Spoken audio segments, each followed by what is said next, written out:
What is leverage?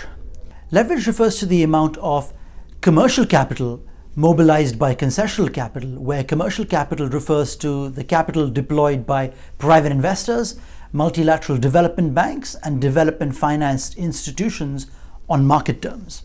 As blended finance is ultimately about leveraging catalytic capital for private investment in developing countries, leverage is a very, very important metric and characteristic of blended finance transactions. Convergence has calculated that the average leverage ratio of a blended fund is 4.05. This means that for every $1 of concessional capital injected into a fund, an additional $4.05 have been crowded in.